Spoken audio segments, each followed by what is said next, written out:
শিবিরের ট্যাগ হচ্ছে বাংলাদেশ তো গুজবেই পরিণত হয়েছে। যারা মিডিয়া আছে তারা তাদের মতো যেভাবে পারে শিবিরের ট্যাগ লাগাচ্ছে। আসলে আমাদের সাথে শিবিরের কোনো সম্পৃক্ত না। আদিবাসীরাই বলছে যে এখানে শিবিরের লোকজন রয়েছে। আসলে সেটা তাদের হয়তো সেন্সিটিভ কোনো বিষয়, তারা হয়তো পাগলামি করতেছে। আমাদের সাথে শিবিরের কোনো সম্পৃক্ততা নেই। গত কয়েকদিন আগে যারা স্টুডেন্ট সভারেন্টির সদস্যরা ছিল ওনারা একটা অবস্থান কর্মসূচি দিয়েছিল, তার পাঠ্যপুস্তক ঘেরাও কর্মসূচি দিয়েছিল।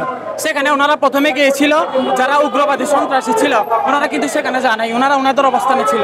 পরবর্তীতে আমরা কি দেখলাম, ওনারা ওনাদের অবস্থান কর্মসূচি করতেছিল, পরবর্তীতে উগ্রবাদী সন্ত্রাসীগুলো ওনাদের উপর অ্যাটাক করে। কিন্তু বিভিন্ন নিউজ আসছে কি মানে তারা নাকি আগে অ্যাটাক করছে। আসলে পুরো মিথ্যা কথা। সেটা হচ্ছে গতকালকে ইনকিলাব একটা নিউজ আসছে, মানুষের একটা আত্মপ্রকাশের কি আছে না, ওনারা আত্মরক্ষা করতে চাইছিল, যার কারণে উভয়পক্ষে সংঘর্ষ হয়েছে।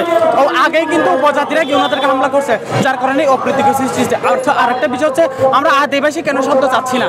আদিবাসী চাচ্ছি না মূলত এটা দেশ বিরোধী, দেশের সার্বভৌমত্ব বিরোধী, দেশের মানুষ বিরোধী। কিভাবে সেটা হচ্ছে তারা আলাদাভাবে একটা দেশ পরিচালনা করতে হচ্ছে, রাঙ্গামাটি, বান্দরবান, কাকড়াছড়ি। কিভাবে আমরা যদি বহির্বিশ্বে ঢাকায় ফিলিস্তিন এবং গাজার মতো অবস্থা করতে যাচ্ছে, আমরা সেটার জন্য বাংলাদেশের না হয় আমরা সেই লক্ষ্যে এগোচ্ছি কেন? বাংলাদেশের মতো থাকবে। বাংলাদেশ যতগুলো ধর্ম আছে সবাই তাদের মতো নির্ভীকভাবে তাদের ধর্ম পালন করবে। আলাদাভাবে যদি দেশ পরিচালনা করা, তারা চাচ্ছে আদিবাসী শব্দ যদি তারা পেয়ে যায়, সেটা যদি তারা পেয়ে যায় তাহলে তারা আলাদা একটা এগিয়ে যাবে। আমরা সেটা হতে দিব না, বাংলাদেশের মানুষ সেটা হতে দিব না। আমরা সেই জন্য আমরা আন্দোলন নেমেছি। আরেকটা বিষয়, আমরা আজকে এখানে আসছি স্টুডেন্ট সভারেন্টির যারা সদস্য ছিল তাদেরকে মিথ্যা মামলা দেওয়া হয়েছে। তাদের মিথ্যা মামলা প্রত্যাহারের জন্য আমরা বিভিন্ন ছাত্র সংগঠন থেকে শুরু করে আমরা তাদের মিথ্যা মামলা প্রত্যাহারের জন্য আমরা আজকে এখানে আসছি। এনসিবির সামনে যে আমাদের স্টুডেন্ট ফর সভারেন্টির উপর যে হামলা করেছে বিচ্ছিন্নবাদী এই সন্ত্রাসীরা, মূলত আমরা তো পূর্ব পরিকল্পিতভাবে, আর তো আমাদের পূর্ব পরিকল্পনা ছিল 11টার সময় আমরা এনসিডিবির সামনে থাকবো এবং আমাদের শান্তি সমাবেশগুলো খুব সুন্দরভাবে চলছিল। এর মধ্যে আমাদের যে প্রতিনিধি ছিল এনসিডিবির কর্তৃপক্ষ তাদেরকে ডাকা হয়েছিল এবং তারা 6 জন প্রতিনিধি এনসিডিবির সাথে সাক্ষাৎ করার জন্য গিয়েছিল। আর এদিকে আমাদের কার্যক্রম শান্তি সমাবেশ চলছিল। এরপরে আমাদের যখন প্রতিনিধি ওখানে ছিল, ওখানে ওদেরকে কিছু সময়ের জন্য আটকে রাখা হয়েছিল এবং কথা বলার সময় করে তাদের সাথে সময় ক্ষেপণ করা হয়েছিল।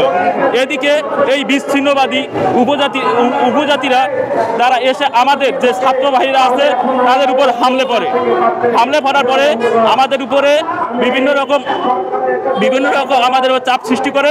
তখন আমাদের আত্মরক্ষার ক্ষেত্রে আমরা যেটা করার আমরা করেছি। আমাদের 3টা দাবি রয়েছে আজকের কর্মসূচিতে। 1 নম্বর হচ্ছে আদিবাসী শব্দটি সাংবিধানিক বিরোধী এবং দেশ বিরোধী শব্দ। যারা আদিবাসী দাবির পক্ষে কাজ করছে এবং যারা আদিবাসী শব্দ প্রচার করছে তারাই প্রত্যেকেই দেশদ্রোহী। পাশাপাশি এই রাষ্ট্রদ্রোহীদের গ্রেপ্তার করে আইনের আওতায় আনা 1 নম্বর দাবি। দ্বিতীয়ত হচ্ছে স্টুডেন্ট সভারেন্টি একটি দেশপ্রেমিক সংগঠন যারা দেশের সার্বভৌম রক্ষায় আজ কাজ করছে। একটি দেশপ্রেমিক সংগঠনের বিরুদ্ধে মামলা দেওয়া এবং তার সমর্থক গ্রেপ্তার করা সম্পূর্ণ অন্যায়।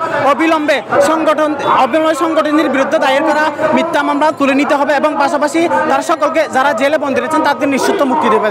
3 নম্বর দাবি, গত 15 জানুয়ারি মতিঝিলে জাতীয় শিক্ষাক্রম ও পাঠ্যপুস্তক এনসিডি ভবনের সামনে স্টুডেন্ট সভারেন্টির উপর পুলিশের যে 4টি ব্যারিকেড ভেঙে আগে হামলা করে বিচ্ছিন্নতাবাদী উপজাতি লাল সন্ত্রাসীরা, যা বিভিন্ন মিডিয়ায় প্রকাশিত লাইভে দৃশ্যমান রয়েছে।